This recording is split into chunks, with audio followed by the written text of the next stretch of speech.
Hi, my name is Dave, and I'd like to tell you a little story about why I'm sitting in my kitchen at 2:30 p.m. on a weekday when I would normally be at work. You see, I'd like to justify the 4 phone calls I've made and 1 text I've sent since I've been sitting here. Let me see now, 2 hours already, 1 hour and 45 minutes of stewing and 15 minutes of action that have ruined God knows how many lives. You see, excuse me, someone is at the door. Oh, hi, sweetie. Where's Fiona? I rang Stuart, and he came home early. He'll pick her up from kinder and look after her until I get home. Linda, I've said it before, but I'll say it again, he's a great guy. I know it's traditional for a bloke to dislike his son-in-law, but you picked so damned well that I just can't help liking him. I chuckled at my daughter's grim smile. We shared a sense of humor. Have you told Pete yet, Dad?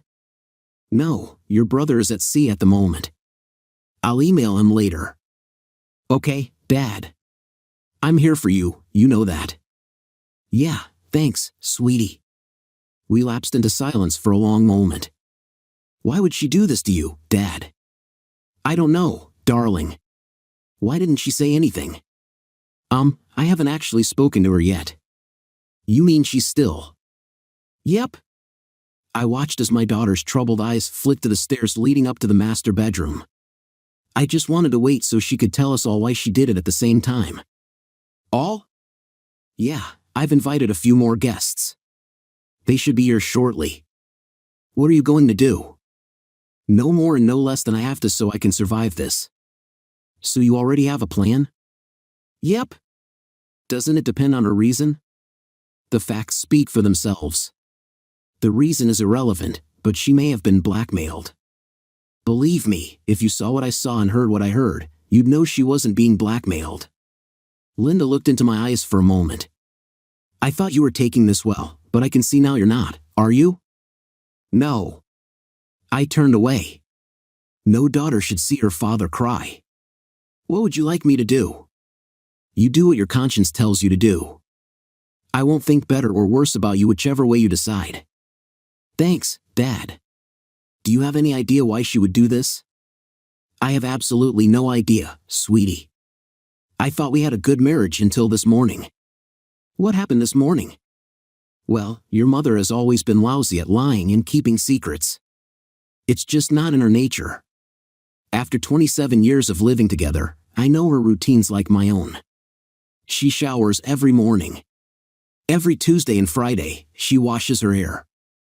She'll be getting ready for 5 minutes more or less than an hour every other day. This morning, she was in there for almost an hour and a half.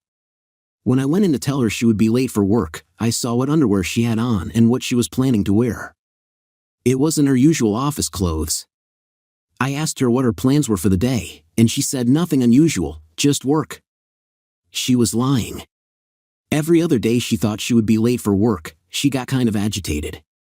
This morning, she was as cool as a cucumber. I knew then that she had no intention of going to work. So what did you do? I called off work and parked just up the street. I was going to follow her when she left, but she didn't go anywhere. I stayed there until that guy she works with at the real estate office turned up at about 11:30. I crept in and confirmed it was what I expected, then thought about what I was going to do next. I made a few phone calls and here we are. Were there any clues, Dee? I mean, before today. I thought you guys were good. No, sweetie, nothing as far as I knew. I loved her and she loved me. We were going to work for a few more years, then retire and live happily ever after. Dad, I have to ask you this. Did you ever? Don't even say it, Linda. No, I have never betrayed your mother. I have never disrespected a woman that way in my life. Even when our sex life pretty much died a couple of years ago, I just sucked it up. What? You haven't had sex in 2 years? Nope. Your mother was never an overly sexual being. She reckoned she just didn't enjoy it that much. Sure, she seemed to enjoy it when we started, but it was the starting that was the problem. When she hit menopause 2 years ago, whatever I used to get just dried up completely. So when you found her today, you know it must have hit you hard. I let my steely gaze answer for me. Just then, there was another soft knock on the door. I opened the door to see my father-in-law standing there. "Come in, Paul," I said. "Thanks, Dave." "Where is she?" "Upstairs in our bedroom." "Okay, I have to see for myself." "I understand." "Go ahead, sir. Just don't disturb her, please." The old man went up the stairs and came down a minute later, but looking much older. He slumped into a chair, and I poured him a whiskey, which he gulped down. "I can't believe she would do that to you. She knows how devastated you were when that fiancé of yours cheated on you.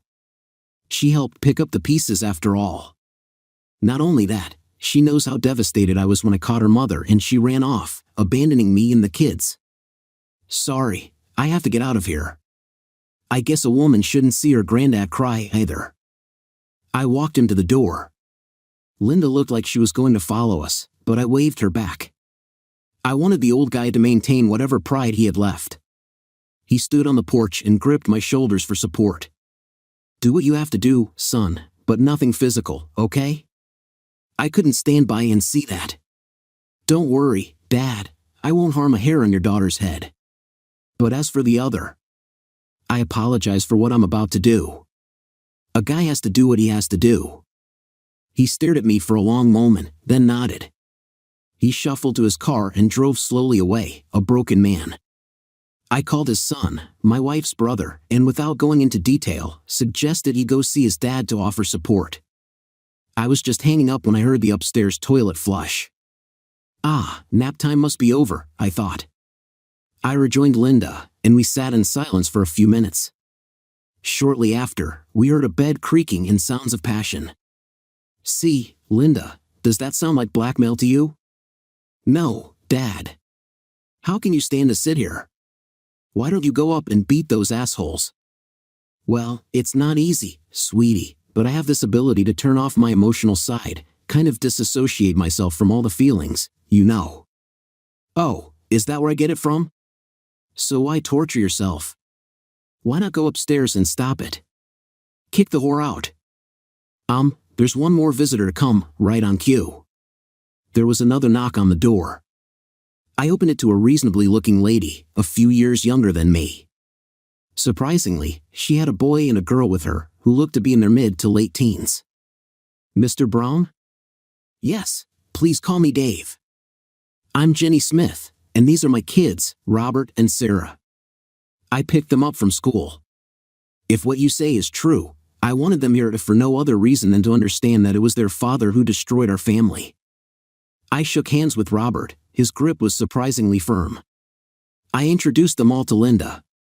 "You said you had proof, Dave." In response, I walked over to the pants lying on the arm of the couch and pulled out a wallet. I handed it to Jenny. She opened it and looked at the driver's license. A tear escaped her eye. I guess she had harbored some hope that what I'd said on the phone was wrong. Her face suddenly hardened. "Well, Dave, where are they?"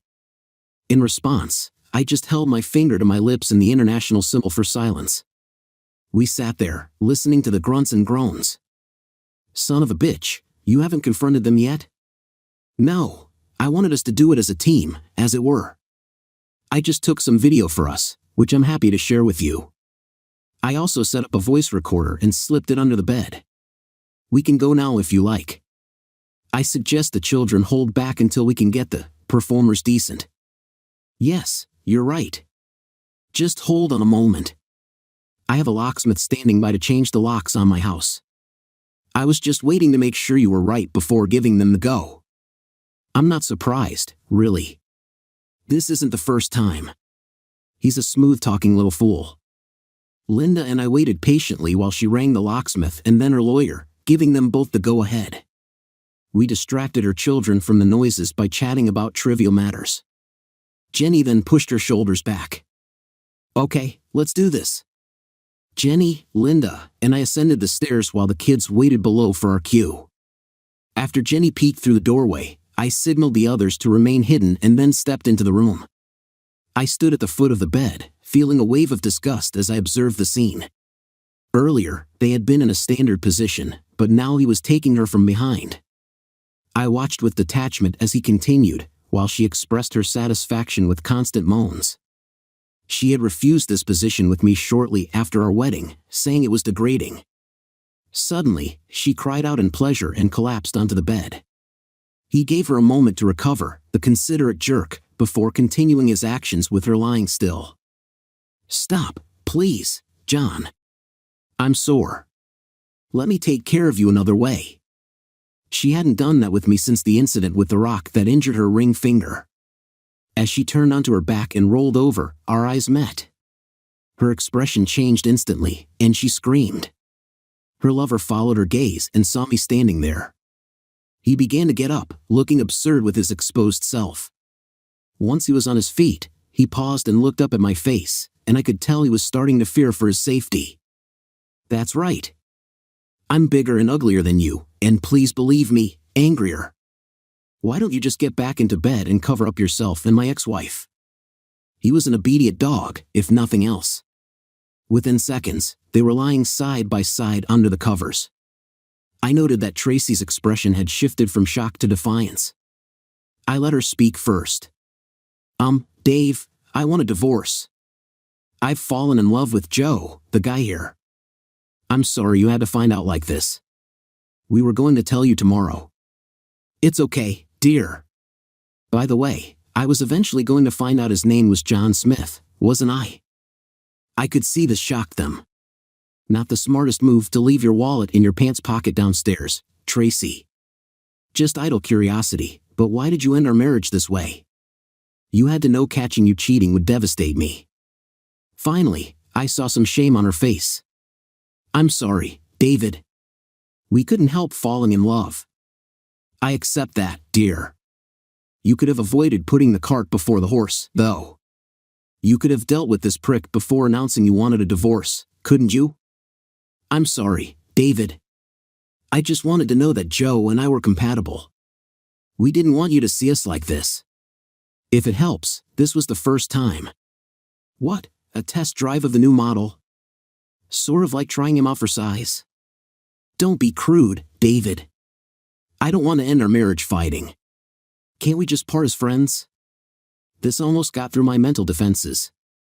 I was guessing that under the pressure of the situation, she was quoting from tomorrow's pre-rehearsed speech. "You've got to be kidding. You're lying in my bed with another guy's mess still on you, and you want to part as friends? That's not going to happen." We stared at each other until Tracy dropped her eyes. I decided it was time to start evening the score. "Your dad asked me to tell you how disappointed he is in you. He kind of hoped you wouldn't turn out as big a whore as your mother. You didn't." Tracy's face went sheet white. "I did. I'm surprised you didn't see him. He was standing right here not half an hour ago." "Why?" "Because I wanted you to start feeling some of the pain I've been feeling since Shitstain here showed up. I don't know what the kids will make of it all." "Oh God, Dave, please don't tell the kids." "Sorry, dear, too late." Linda chose that exact moment to step into view in the doorway. Tracy glanced over at the movement, squealed, and then buried her face under the sheets. "Don't bother, Mom.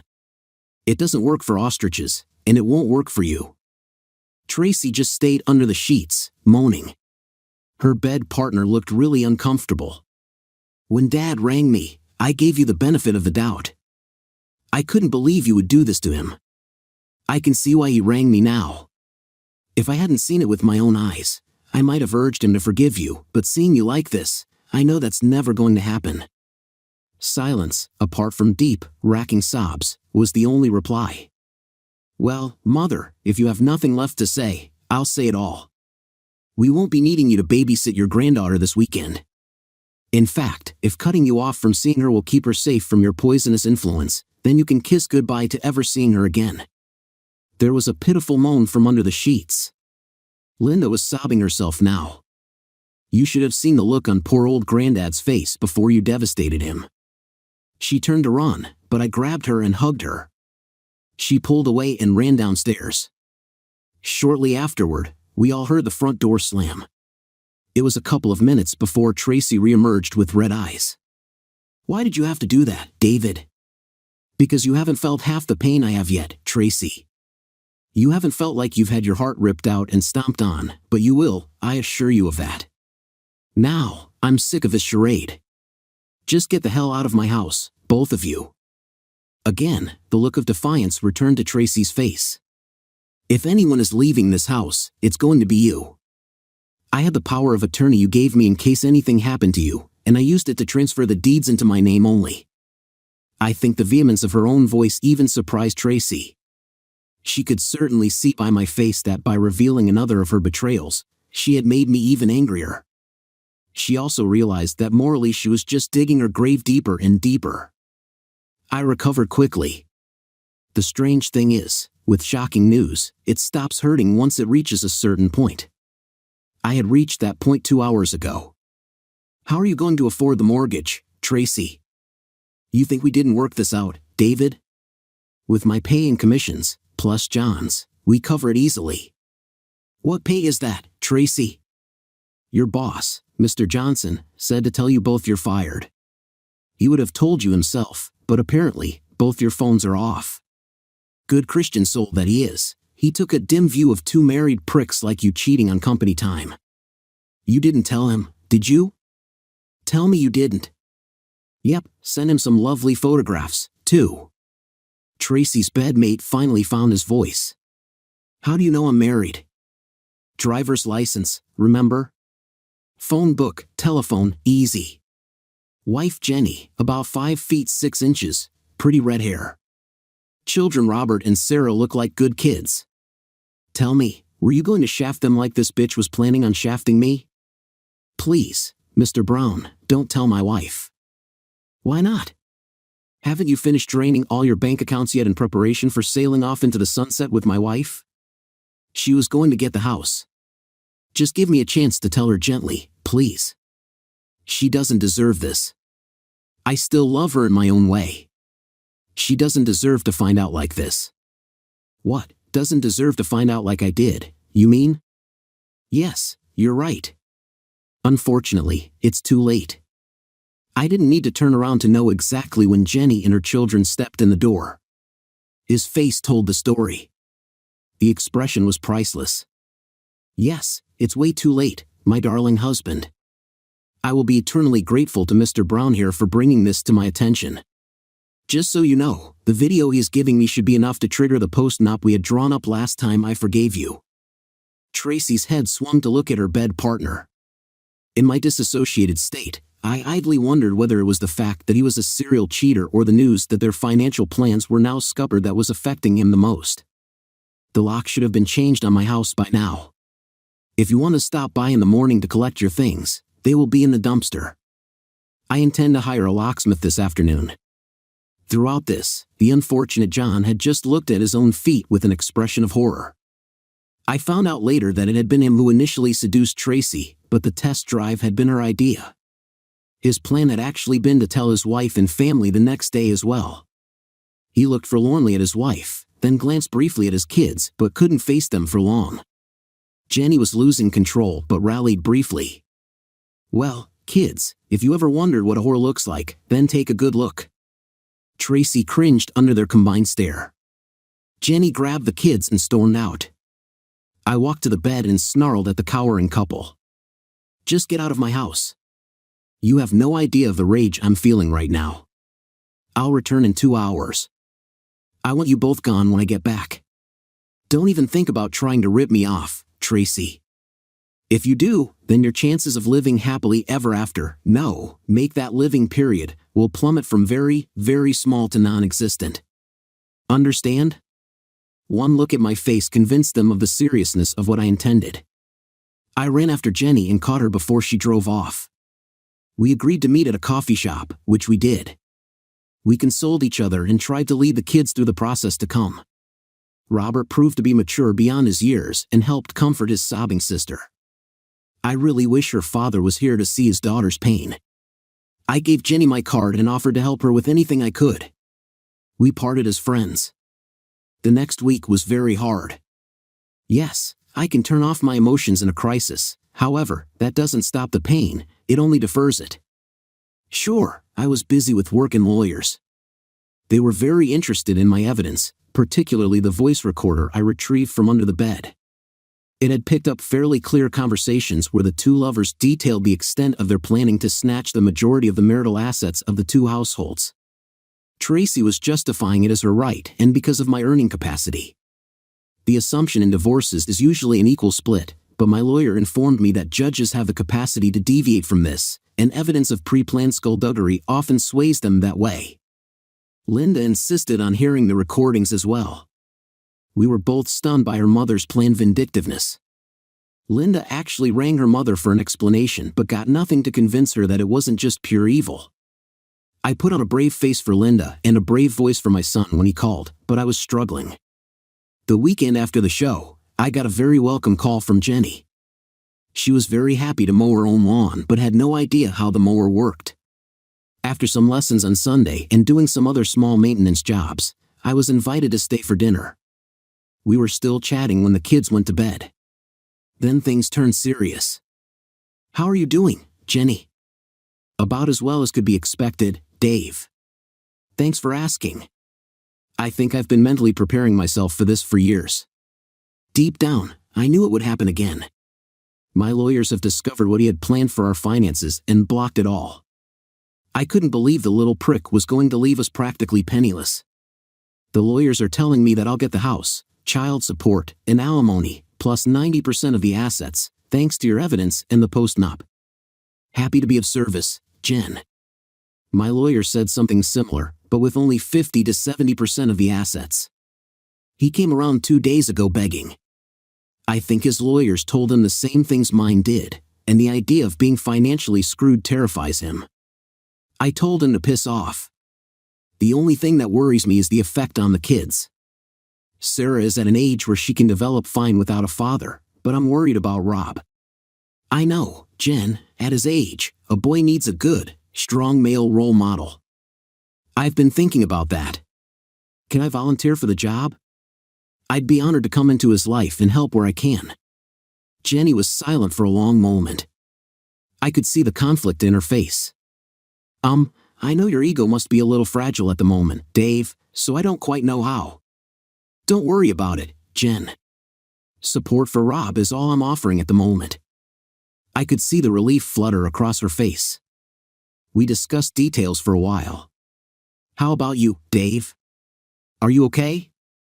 "I don't know, Jen. I'm still confused as all hell. I don't know what I did to make her hate me so much. Finding her with your John just emasculated me. It makes me doubt my own manhood. Was I so inadequate? I just don't know. Destroying her relationship with her kids, her father, probably our mutual friends, combined with getting her fired, just doesn't seem enough somehow. I still feel like only half a man. Believe me, I know exactly how you feel, Dave." Jenny stared at me for another long moment, obviously debating what to say. Finally, she continued, "You know what you have to do to reclaim your manhood, don't you, Dave?" Jenny was leaning towards me with steely eyes. Yes, I do, Jen." "Good. How far are you comfortable with me going?" Jen's steel was now in her voice as well. Hell really does have no fury like a woman scorned. As far as you think you need to go to get rid of your demons, Dave, is fine with me. You're too nice a guy to allow any lingering hurt to mess with the rest of your life. Let it all out, Dave. Okay. I'll need an alibi. You'll have one. Believe me." When she told me what she had in mind for an alibi, we both laughed for a long time. Boy, I needed that. We resumed talking. This conversation was only half over. "What about me, Jen? Do you feel you need some revenge on Tracy?" "Good Lord, no. I know what a smooth-talking little prick he can be. Your poor wife didn't stand a chance. I almost feel sorry for her. We parted as friends, and she promised to talk to Rob about whether or not he was interested in helping restore an old car I had. He was, and that set the pattern for the next 6 weeks. After school, he would come to my place, and we would putter around. I used every opportunity to talk to him about my ideas and values, and we became firm buddies. After I took him home, it was a different matter. I used all my free time to spy on the happy couple. With our bank accounts frozen by the lawyers, John and Tracy couldn't get a place of their own. Tracy was staying with one of her few remaining friends, and John was doing the same with one of his. They spent most evenings together before going their separate ways late at night. Finally, I had established enough of a pattern that I rang Jenny one Thursday night and announced that the next night was it. She arranged for the kids to go to her parents for the night. I drove to her place and parked in her driveway. After a kiss on the lips and a "give him one from me," I wheeled an old motorbike of John's out the back gate and started at a block away from her house. Once at his friend's place, I looked around, then quietly shot out the street light with my air pistol. After that, it was just a matter of waiting in the bushes at the side of his friend's driveway. He surprised me by breaking routine. He arrived by cab 40 minutes later, rather than by car. The reason became clear when I saw his unsteady steps coming down the driveway. He'd been drinking. Now, hitting has never been in my nature. My sense of honor demanded a fair fight, well, fairish anyway, about as fair as screwing a guy's wife when he didn't even know you existed. I stepped in front of him. "Hi, John." He froze. Then, in the dim light, I saw recognition dawn in his eyes. He certainly didn't react the way I thought he would. Well, they don't call it Dutch courage for nothing, I suppose. Well, if it isn't the guy who couldn't keep his woman in check. Very bad move on his part. Instantly, my careful plan of a limited assault went out the window. The wrong beast pounced. A right to the jaw knocked him to his hands and knees. Then my memory got a bit hazy. From later reports, I think I kicked him in the ribs a few times, stopped his kidneys and lower legs, before landing a few well-aimed kicks between his legs. A few covers between 3 and 10, doesn't it? Luckily, my red haze lifted, allowing me to complete the last part of my plan. I lifted his unconscious form and dumped him in the middle of the road. Maybe the police would think he was another hapless hit-and-run victim, maybe not. I walked back to the motorbike and rode to a shopping center. In the shadows, I changed clothes and dumped them, as well as my gloves, in a dumpster. Finally, I rode a block away from Jenny's house and pushed the bike back. Jenny was expectantly awaiting my return and grilled me on how things had gone. She didn't seem that upset that I had overstepped my plan in my rage. Upset people don't normally grin like Cheshire cats when they've been wronged. When she had every sordid detail, I excused myself to hit her shower and get rid of any potential evidence. I checked my knuckles for bruises, all good. My eyes were closed as I was rinsing my hair when I felt a cool breeze, then warm skin. A pair of arms encircled me from behind. "I thought you didn't want this." "Screw what I want. You need this. You've taken the man, now you need to take his woman." I spun around and we kissed. Boy, I needed that. We finally broke apart. Besides, when the police come to check your alibi, I want to be as convincing as possible. Now finish up, you great lummox, and get in the bedroom. Who was I to deny the request of a lady? Still damp, I threw her on the bed and claimed her. I'm usually proud of my consideration as a lover, there was none of that tonight. I took her as long and as hard as I could. If I'm any judge, she loved it as well. I awoke in the pre-dawn light as I felt her slip back into bed. She snuggled up to me. "I'm sorry, Jen. I was tired last night. I hope you weren't too disappointed. If that was you in second gear, God help me if I ever get your third." We both dozed for a few more minutes. I awoke to breakfast and coffee being delivered. "Hey Dave, some arsehole broke the back window of your car last night." "I've already phoned the police," she said, accompanied by a wink. Sure enough, the police came around, and my number plate was entered into their system. Before long, it was linked to a reported potential assault from the previous night.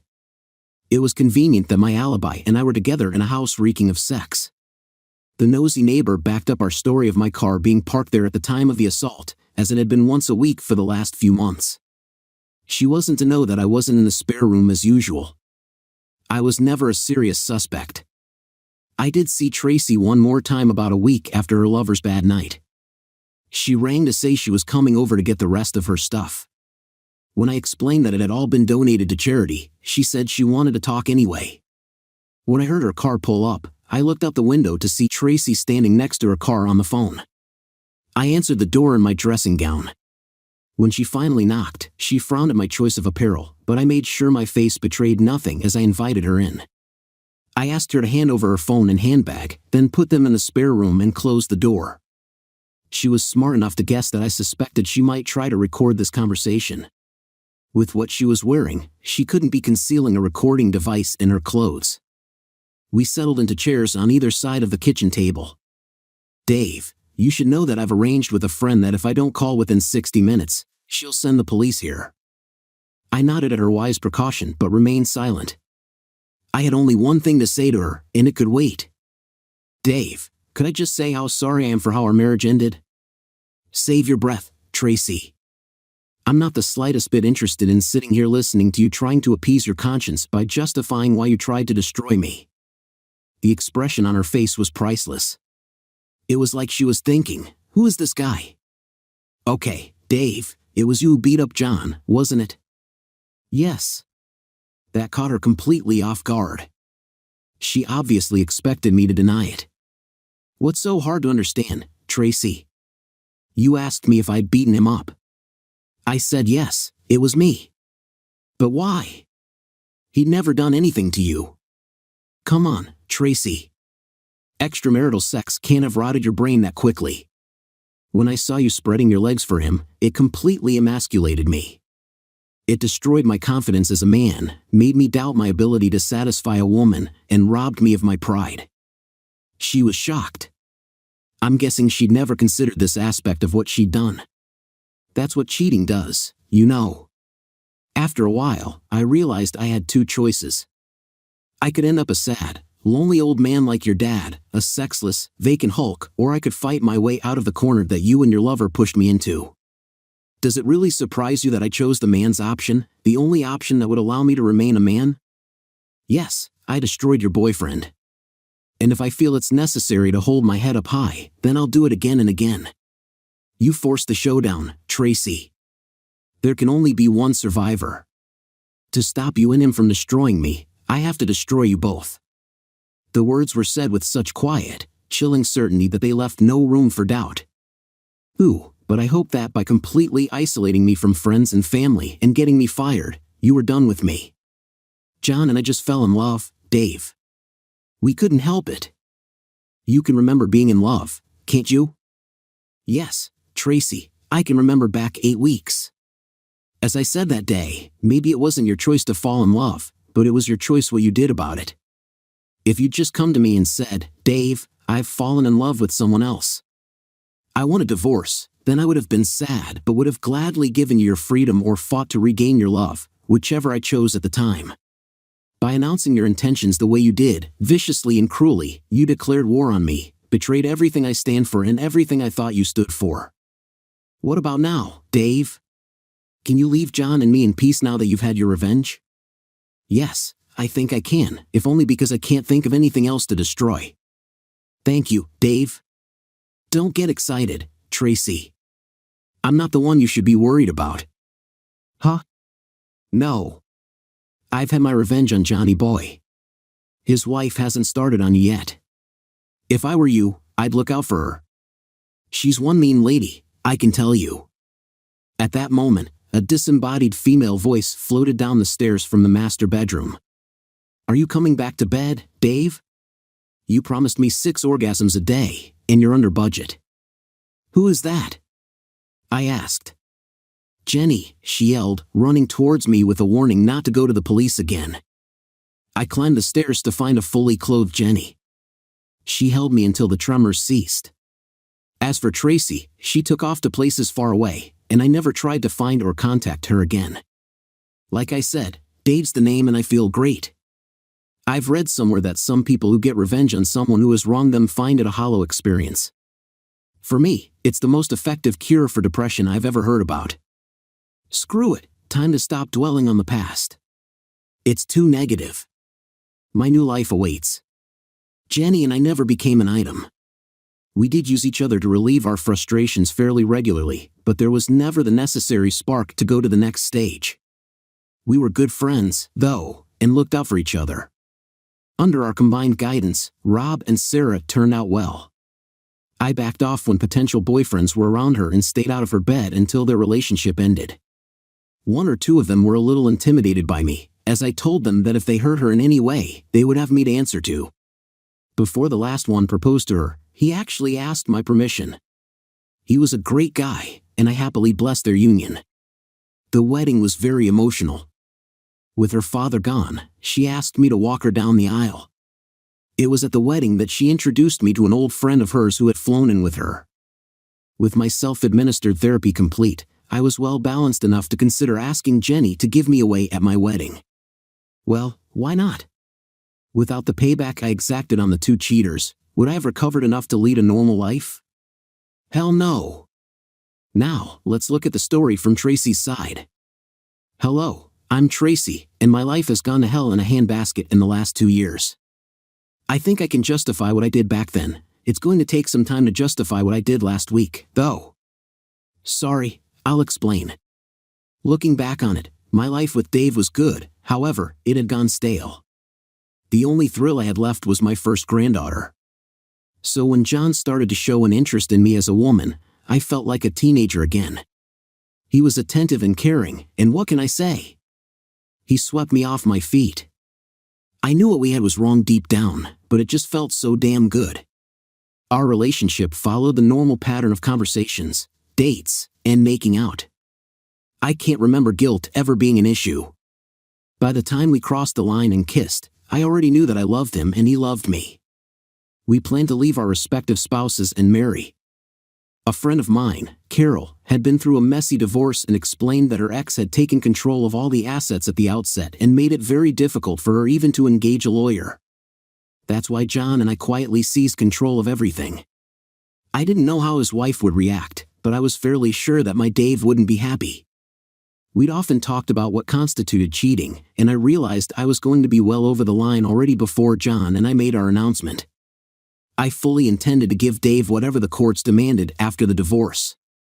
I just wanted to be in the driver's seat and protect myself from any retaliation. It was also Carol who asked me if I'd slept with John yet. I'd never really enjoyed lovemaking that much, but a girl needs to think she's still attractive. I knew my husband still found me attractive. He nagged me for a cuddle often enough. If only I'd still had the same spark for Dave that I had with John, the whole mess could have been avoided. So anyway, Carol put doubts in my head. What if John had a tiny penis or lasted 5 seconds or something? When I did occasionally need sex, I wanted it to be good, didn't I? At my stage in life, sex was more about emotional connection than physical. I didn't expect John to be as good as Dave. Dave was considerate, gentle, and filled me up nicely. That's what led to my final disastrous betrayal of my marriage. My first session with John was thus a twofold exercise: 1, to try him out, and 2, as a final bonding exercise to steel ourselves for the emotionally difficult tasks we had planned over the next few days. Being honest with myself, I think I wanted to snare John's full attention so he wouldn't back out of our plans. Even then, I suspected he was quite a weak person. I know what you're thinking. Did I ignore the possibility of getting caught and making Dave go ballistic? Did I consider the effect on my father and kids? The simple answer is no. I never expected to be caught, and if I was, I never expected Dave's nuclear response. As for the rest, I just didn't think of it. I never compared myself to my mother. I was so young when she left us that she didn't come into the equation. After all, it cost me. I'd like to say that the sex with John was mind-blowing, but it wasn't. He wasn't tiny, but nowhere near Dave's caliber. He lasted a decent amount of time, but since I dried up after a few minutes, it just became uncomfortable. I found myself faking enjoyment, just as I used to do with Dave. Men and their bloody egos, I ask you. I still have no idea how Dave found out about my one and only infidelity. It's just not important to me anymore. I was devastated when I saw the look of hurt in his eyes when he came into the room. I tried to justify it to myself later, but of course, I couldn't. He'd never done anything bad enough to justify that. My guilt manifested itself as defiance for a very short time, but that didn't last long. The thought that my father had witnessed my transgression and my daughter's words just killed me. The look in John's daughter's eyes was almost as bad. I had no idea my husband was capable of such cruelty. When I was called by the hospital about John's admission, I knew instinctively that it was Dave's doing. The doctors believed that John's broken jaw, concussion, bruised kidneys, 3 broken ribs, cracked tibia, and shattered groin were consistent with a hit-and-run accident. I believed differently. That's why I rang the police and gave them Dave's name and car license plate number. When I rang back 2 days later, they said he was no longer a person of interest. That's why I hadn't left John's side for the week he was in the hospital. I knew he needed my protection. Until 8 weeks ago, if you'd asked me if my Dave could do such a thing, I'd have said no way. For 15 minutes in my old bedroom, I caught a glimpse of the new monster Dave, a monster that I knew I had created, a monster that was more than capable of unlimited cruelty. Yes, I just knew it had been Dave. That's why, just before John was discharged, I rang Dave and arranged to meet at our old house. This had to stop. Hadn't he had enough revenge yet? John and I were both destroyed. It felt sad walking up to my front door, not as sad as I knew the conversation to come was going to be. How had I gone from loving a man to thinking of him as the enemy in such a short time? Before I rang the bell, I phoned Carol and told her that if she didn't hear from me in an hour, she should call the police. Dave answered the door in his dressing gown, which was unusual. He wore no expression as he invited me in. When he asked me to hand over my phone and handbag, I kicked myself for not thinking of bringing a recorder. Then I asked myself why he was never going to admit to the assault. I stared briefly at the stranger I had known for over 27 years. I did feel remorse for how our marriage ended, by explaining how I'd fallen. I hoped to ease his pain and maybe get him to back off a little, but he shut me down as soon as I began. He wasn't interested in the why. His tone was harsh and his facial expression blank. Who is this guy? I didn't recognize the face or the voice. I was stunned when he bluntly admitted to beating up John. When I heard his motivation, I could see exactly why he'd done it. Let's just say it didn't ease my conscience any. I genuinely didn't see why Dave hated John so much, but he set me straight on that very quickly. I suddenly realized how self-centered I had become. It had blinded me and allowed me to rationalize the completely unacceptable. I suddenly knew not only why we were being punished but, judging by the expression on Dave's face, it wasn't over. My asking if he remembered what love felt like was part of my prepared speech. His answer was like a knife twisting in my gut. How else could a fundamentally decent person feel? I knew I had to run. My question about future revenge was simply to see how far he would go. I hadn't considered that John's wife was a physical threat until Dave's words. With a flash of insight, I suddenly found myself in her shoes. What would I do if she did to me what I'd done to her? The chill went down my spine when I discovered she was upstairs. I ran. I collected John from the hospital, and then we both ran. The divorces were both finalized, and the paperwork was delivered to our P.O. box 2 towns away from my new home. The stress of living anonymously with no friends and constantly looking over my shoulder was tremendous. We had a little money, but eventually, the waiting was tough. The only jobs we could get were commission-only real estate jobs, and it was a long time between drinks. John and I got married 6 months later. Looking back on it, we were 2 castaways thrown together, and it was a mistake. I also think one of the motivations was that by getting married, we could retrospectively justify the pain we had caused so many, especially ourselves. My latest downfall started innocuously enough. John's one remaining testicle never did work. He was totally incapable of having an erection. We never could afford the course of testosterone treatment required to alleviate the problem, which made him moody, insecure, and jealous. Let's face it, a marriage that has infidelity as its cornerstone is an uphill battle right from the start. His grouchiness caused me to become very unfriendly as well.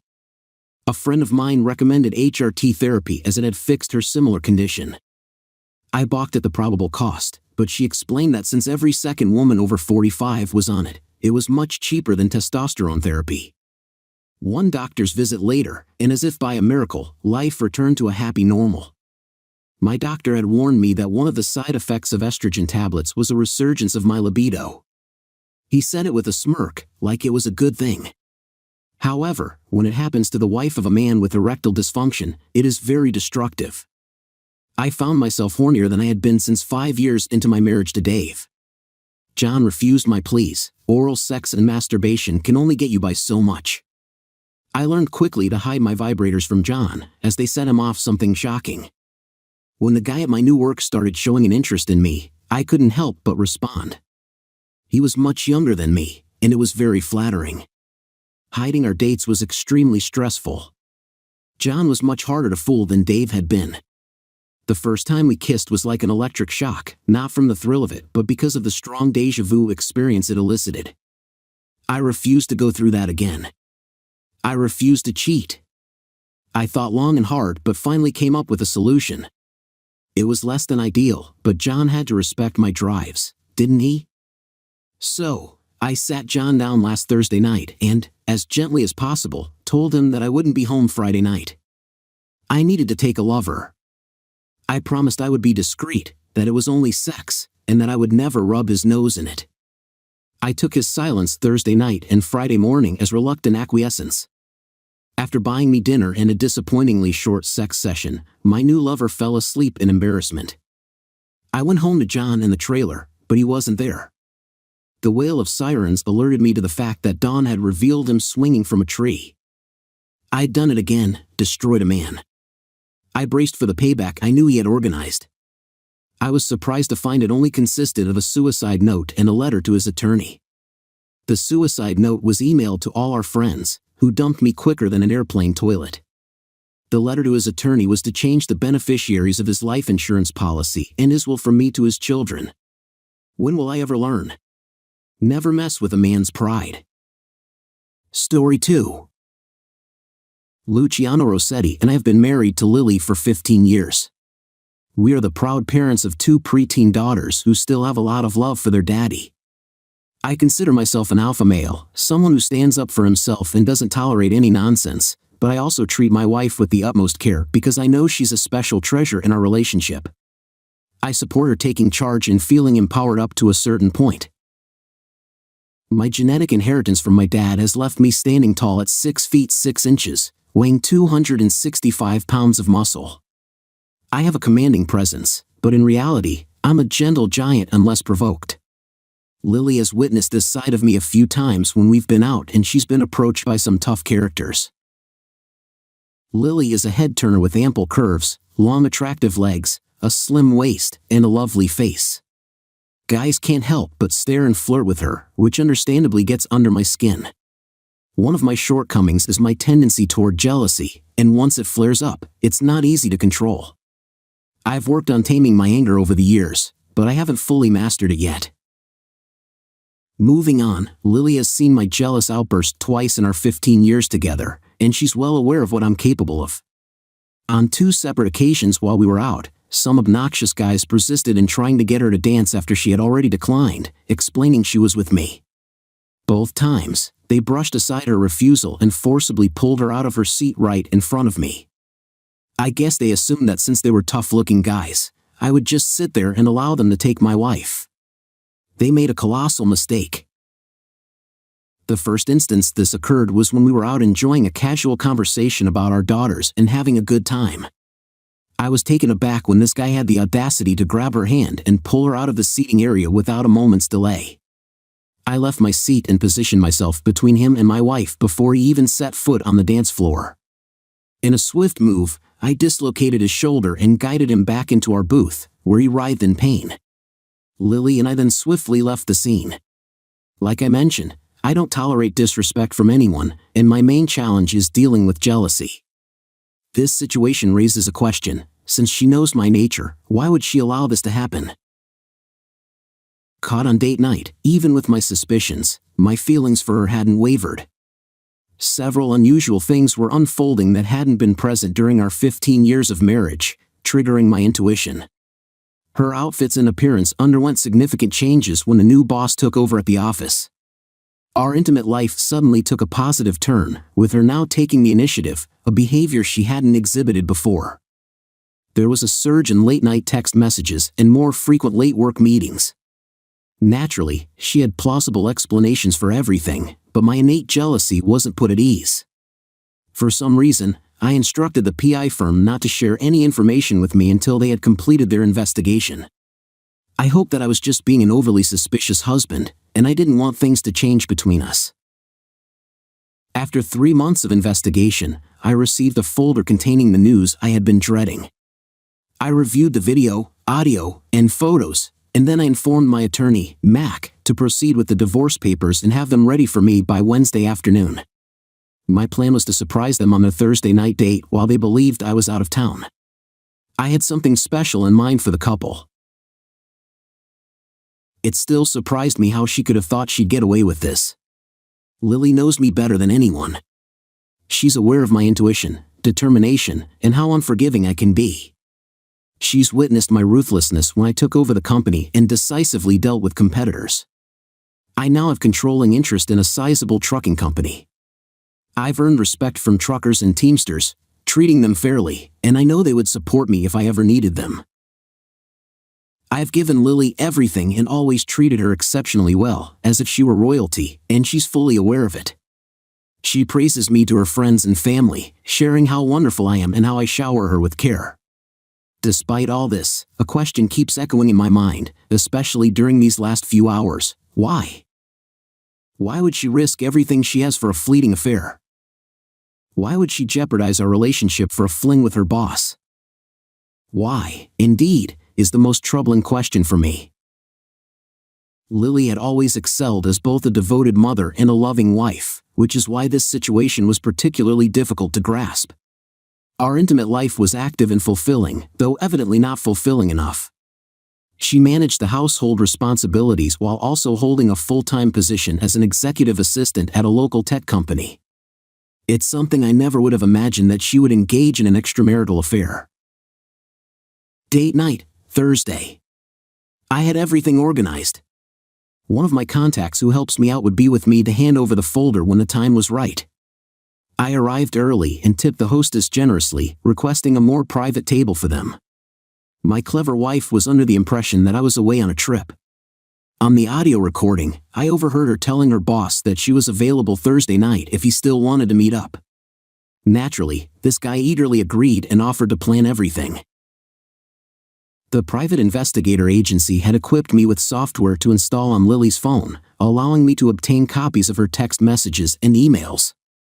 This software also featured an audio recording function that could upload the recordings to a private server.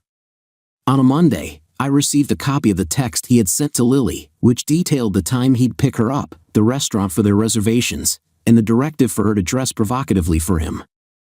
I was seething with anger after reading this and realizing how my soon-to-be ex-wife was behaving, not to mention the audacity of this guy to pick her up at our home.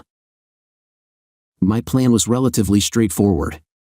I would wait for the lovers to settle in with their initial drink, then I would appear suddenly. That's when my performance would start, culminating in a subtle threat and the unexpected presentation of the divorce papers. My anger and thirst for revenge were growing stronger in my heart.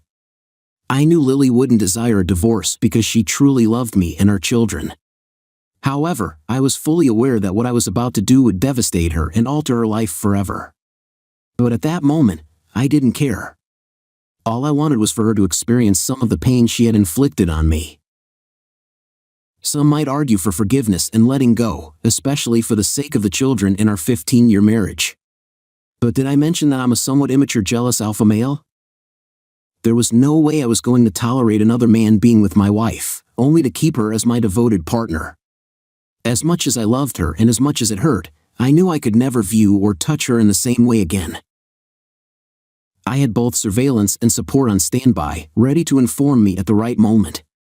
So, on Thursday night, I received the signal that the couple was seated and had their drinks. I was prepared to confront them directly. Leaving my car, I entered the restaurant and exchanged a smile with the hostess. Taking a deep breath, I locked away my anger and proceeded with my plan.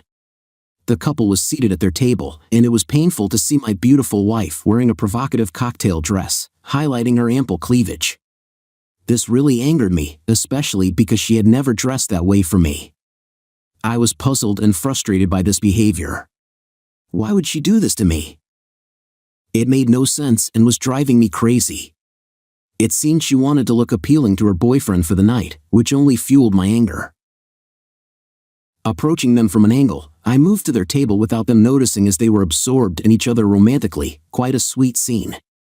Only when I pulled a chair from a nearby table did they become aware of my presence.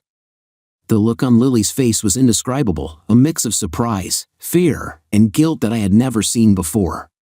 Her date remained clueless about the situation and didn't realize I was her husband. He simply stared at me with an annoyed expression. And so it began. "Hey, Lily, enjoying your date night?" I asked, flashing a big smile. "Hey there, what brings you here?" "I thought you were away tonight. My boss Jeremy asked me to have dinner to discuss some organizational changes. Why don't you join us?" "Jeremy, this is my husband Luciano," she said in a calm, affectionate tone. She was really smooth. I had to give it to her. She was composed and quick on her feet. The drink I'd ordered before approaching the table arrived, and after brushing off Lily's lies, I raised a toast without addressing her question. I offered a friendly smile and said, "Let's raise our glasses for a little toast. Here's to an interesting night and new directions." After my toast, I turned to her boss with a smile. "Jeremy, do you know what's kept Lily and me happily married for 15 years? Honesty and trust, plain and simple. Are you married, Jeremy?" I already had all the information about him from the report. "Yes, I've been married for 20 years. And I have 4 amazing kids ranging from 5 to 13 years old. I agree with you, Luciano, trust and honesty are crucial in our marriage too." "That's great to hear, Jeremy. Lily, do you share the same sentiment?" I asked, fully aware that I was putting her in a tight spot. "Yes, sweetheart, it's definitely a significant factor in our marriage," she confidently affirmed. After all, she had just mentioned that they were having a business dinner, so there was no reason for her to feel guilty or anxious. "You see, Jeremy, our marriage is strong, and Lily knows how much I care for her and how far I'd go for her, as long as she remains faithful." I observed them both squirm a bit as I took another sip from my glass. I kept playing the game. "So, how long have you guys been seeing each other?" I asked casually, sporting a big grin. Lily seemed irritated, tried to regain control, and sounded defensive. "Honey, this is a business meeting, and you're making things uncomfortable with my boss. Please don't let your jealousy get the best of you. You know me better than that." Following Lily's lead, her date seized the chance to put me in my place. "Indeed, Luciano, this is purely a business dinner. I needed to discuss some upcoming changes, and that's why I met with Lily tonight. I apologize if you've misunderstood, my friend. I would never cross professional boundaries, especially with a married woman." I attempted to appear apologetic and responded, "Oh, I'm sorry. So you're saying you've never taken my wife out on a date, and this is strictly a business dinner?" "You're right, Luciano. There's absolutely nothing going on between us," he assured me. "Lily, is that true? This is purely a business meeting, and there hasn't been anything between you two?" Before I posed the question that would define our future, truth or deception, I already had a feeling about the answer before she even spoke. "Absolutely, darling. It's only business meetings. I would never be involved with another man, especially not my own boss. Please don't act so immature." "I apologize, Jeremy. My husband can be a bit jealous, but he knows how much I love him." I lowered my head, playing the submissive role, and admitted, "I'm sorry. Please forgive me. I do tend to get a little jealous. I mean, seeing you in that attractive dress out with this handsome man, you can understand why I might feel this way, right?" Jeremy gave me a friendly pat on the back, visibly relieved that I seemed fooled, and commented, "Luciano, no need to apologize. If my wife looked this stunning and was out with a stranger, well, I'm not sure how I'd react." With tensions eased, I signaled the man observing us from the bar. He approached our table, and as he handed me a thick folder, he swiftly departed. Everyone's attention shifted to him, and curious glances were exchanged between Lily and Jeremy. I began to lay out photos from the folder on the table. Just before placing the first photo down, I turned to Lily and spoke softly in a melancholic tone. "Lily, you know I loved you with all my heart and was ready to give you everything, but you've discarded that love. With all the years of our marriage, you've hurt me deeply, and I'll never be able to forget those videos and the hurtful things you said about me on those recordings. Those memories will haunt me for the rest of my life. Thanks for that." I placed down the first 8 by 10 inches photo, revealing Lily on her knees with Jeremy. Well, you know, the next picture showed him finishing on her face, and then there were several more showing them in different positions. Lily let out a shocked gasp and covered her mouth with her hands. Jeremy was angry and demanded to know where I got those photos. I simply told him to be quiet. After arranging the photos, I took a moment to examine each one and offer comments. I'd say things like, "Lily, you look quite alluring with that in your mouth," and "Jeremy, you seem pretty satisfied in this picture. Looks like you're enjoying my wife." Lily was now openly crying and pleading with me to stop. Other diners were starting to look our way, so I tried to keep my voice down to avoid disturbing the whole restaurant. Lily realized how terrible the situation seemed, and she saw only one way out. "I'm really sorry, baby. Can we please just leave and talk about what happened?" "It's not as it seems." I looked at her with a slightly amused expression and asked slowly, "Not as it seems? Are you going to keep lying to me, being deceitful?" "But let me stop you right there. Both of you should know that I've got hours of video, audio, text messages, emails, and photos." "Lily, I have to admit, after seeing those videos, I never knew that side of you existed, that you could act in such a way. You never revealed that part of yourself to me, and that's painful. I've spent a lot of money in the past 3 months to gather this information, and it's all legally obtained, so trust me, I understand it all." As I put away the documents, I explained, "Now, let me clarify why I'm here and what's going to happen tonight." I handed Lily the divorce papers and told her, "Lily, it's over between us. You and I are finished. Your relationship with your boyfriend has ruined our marriage and my love for you. You've caused me a level of pain I've never felt before, and I won't be with you anymore. You'll sign this tonight, and my colleague at the bar is a notary who will witness your signature. If you don't sign tonight, I'll expose all the videos and audio to your parents, our friends, and your kids will learn about the kind of mother you've been.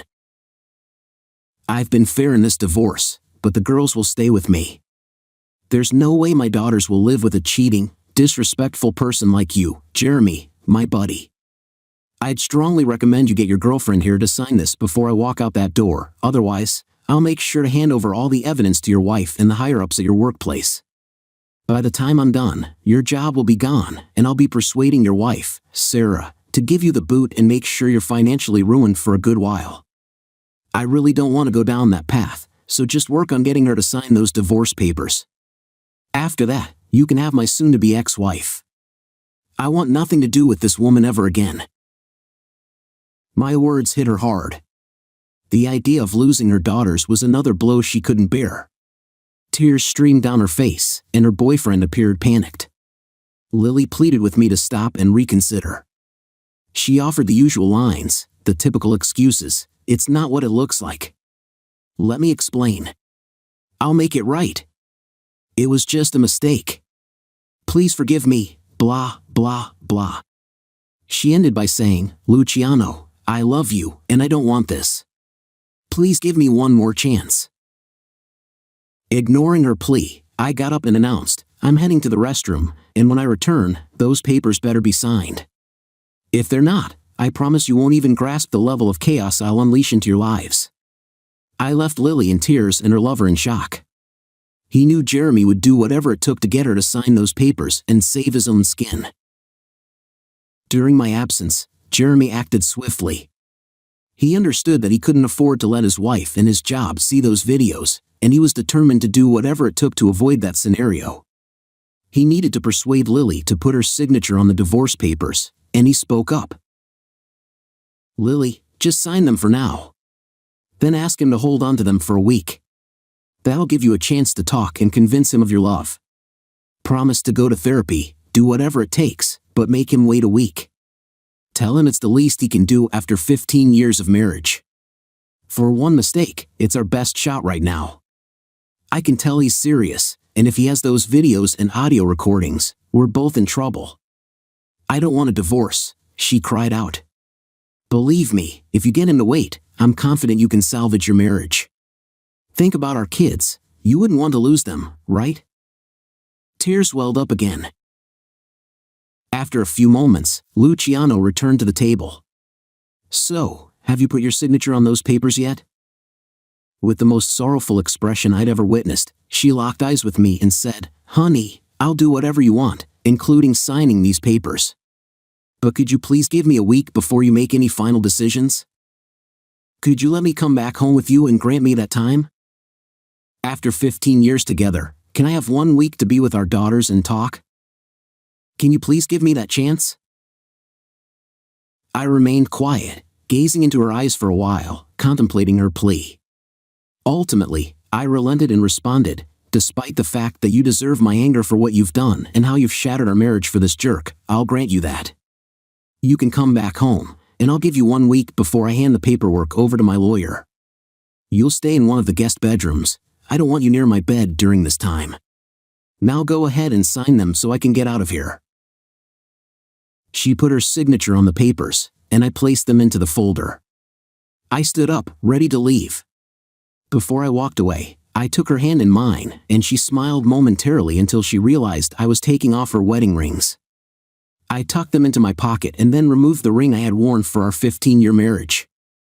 I held it up, catching her gaze, and nonchalantly tossed it into her glass of wine. The expression on her face gave me a tiny bit of satisfaction. When her tears started flowing again, I couldn't help but smile slightly, knowing she was beginning to understand my pain. I turned to Jeremy and said, Well, you jerk, she's all yours now. Do whatever you please with her. I'm leaving, but remember this, Jeremy, you messed around with my wife, destroyed our marriage, and put so much at risk, including my children's perception of their mother. Your fate is in my hands, and I'm holding your future. Don't mess with me. You're lucky I didn't follow through with my original plans for you. This isn't the end between us, you scumbag. You'll be hearing from me soon. Got it? Jeremy nodded quietly as I stood towering over him. It seems I may have thrown a wrench in their evening plans. I wonder if they're still in the mood for their little escapade after I'm gone. As I began to leave, Lily grabbed onto my arm and pleaded, Luciano, can I please come back home with you? I just want to be with you. Please. I pulled my arm away as if it had been burned and retorted, Screw you. I don't want to be seen with a whore. You're his plaything tonight. I'll see you after he's done using you, whether it's tonight or tomorrow. Doesn't matter to me. Anyway, you have 1 week. You disgust me, and I'm ashamed to have ever been your husband. All right, yes, I was. Being a jerk, but honestly, I didn't give a damn. I felt like I had kept my jealousy and anger under control. I was proud that I managed to suppress all that pent-up rage. I did give her a week, let's see what unfolds. The following morning, I heard her return home about an hour later that night. And to her credit, she went straight to the guest room. She must have realized that I wouldn't be in the mood for a calm conversation that night. We crossed paths the next morning in the kitchen as I came down for some coffee. Still fueled by a desire for revenge, I kept up my rude attitude and remarked, Good morning, you know what, wife? How's my unfaithful partner doing today? She visibly flinched and lowered her gaze to her coffee, then offered the exact words every cheating wife uses when caught and is desperate to salvage the marriage. Honey, we need to talk. Listen, there's no need to talk about this, Lily. I know what you've been up to. I know how long you've been doing it. I'm aware of all the things you told him about me in our marriage. I witnessed you doing things with him that you never did with me. I saw how you dressed to impress him. I know he's apparently more impressive. I heard that countless times in those videos. You lied, hid things, cheated, and made me look like a fool. I can't believe you were that foolish. If I'm overlooking something, then we can talk. Otherwise, I've got nothing to say. The fool's me, not you. I don't know why I let it happen. You gave me everything I ever wanted, and I love you, no matter what you heard in those videos. You need to know that hurting you was never my intention, and I never wished for you to find out, she managed to say amidst her tears. That's exactly the issue, Lily. You never wanted me to find out. You wanted to keep it hidden and keep lying and sneaking around with your lover behind my back. That's the real issue here, Lily. I can forgive infidelity, we're all human and make mistakes. But this wasn't a mistake, you chose this, and you intended to keep it hidden and continue lying, cheating, and keeping your relationship concealed. I do love you, Lily, but like Tina Turner sings, what's love got to do with it? My trust is shattered, and I'm questioning if I ever truly knew you. How many other men were there? How many times did you sleep with your lover and then come back to our bed with his traces? I'm utterly disgusted. I can barely even talk, I shared my voice, heavy with emotion. Now sobbing, she finally grasped the weight of what I was feeling and comprehended the enormity of her actions. She had no justifications or excuses left, only an admission of her wrongdoings. All right, I admit it, and I'm filled with self-disgust. There was no one else involved, and I know, no matter what I say, you won't be able to forgive me for what I've done. But I don't want us to get divorced. I'm willing to do whatever it takes to salvage our relationship. I think I need therapy, and maybe we can go together to address what's wrong with me. Please don't abandon me. I paused for a moment before responding, Lily, you can absolutely seek counseling, work on yourself, and I'll stand by your side. But I can't be with a woman who could so easily throw me away. Your actions and words showed me your true feelings, and I can't imagine living with someone who harbors those emotions toward me. I'm aware there are other women out there who would value being with me. You had your opportunity, and you let it slip away. Take this week to spend time with the girls and find a way to explain your departure to them. I won't speak ill of you, but you must be honest with them about why you're leaving. In our divorce agreement, I've granted you complete access to the girls whenever you want, but they'll primarily live with me. If you continue behaving recklessly and setting a poor example for them, I'll have to make your visits more challenging. Understand, I'll treat you better than you might deserve, and I'll help you maintain your relationship with the girls. However, I have 2 questions I need answers to. Listen to my questions carefully and contemplate before responding. First, why? Why did you risk everything for this? My second question, was it worth it? I phoned Jeremy the next Monday and arranged to meet him for lunch on Wednesday. After he convinced me it was a good idea to meet up, I expressed my frustration to Jeremy about how he wrecked my marriage and how close he came to facing severe consequences. Then I laid out my alternative plan for him over lunch. I talked to him about the impact of his actions on many people due to his involvement with a married woman. I shared my expectations for him to make things right. Part of this involved him covering Lily's rent and car payments for the next 3 years. I believed he should experience some discomfort for what he did and detailed how this plan would operate. I'll send you the payment details for you to set up automatic transfers. This is your form of punishment, and believe me, you're getting off lightly. Even though I'm done with my cheating wife, I still care for her and want her to.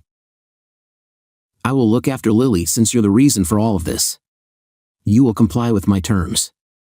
This arrangement will help Lily get back on her feet after I kick her out. I don't care how you manage it, but if you don't follow through, I'll ensure you lose your job, and your wife, Sarah, learns about your affair. As a bonus, you get to stay alive. This is all because you had to involve yourself with a married woman. Jerks like you need to realize there are consequences for your actions. Instead of wrecking families, why not pursue single women? Your actions were truly despicable, Jeremy. I treated Lily decently, allowing her to see the kids and maintain their relationship, but my respect and trust were never fully restored. Jeremy kept up with the monthly payments, always mindful of my threat. Lily struggled to provide satisfactory explanations for her actions. She admitted that her cheating and dishonesty weren't worth it and regretted her choices, yet she couldn't pinpoint why she did it. Now, she lives alone without a boyfriend and the love she once had. I could have ruined her completely, but losing her family and my love was vengeance enough. Despite her counseling efforts, the why question remained unanswered. The best she could come up with was, "I don't know why it just happened." It wasn't about you or our marriage because I genuinely loved you and was content with our bed life and the life we shared. It was something new and thrilling. I messed up. I couldn't hold back. Lily, if you were content, why did you dress provocatively and wear sexy outfits for him? Why would you do things for him that you never did for me? Maybe if you had put that effort into our relationship, we wouldn't be in this mess. It just happened isn't a real answer. You repeatedly engaged in it and dressed to excite him every time, yet you claim to love me. I hope one day you can give me a genuine explanation. I think we all deserve that much. Thank you.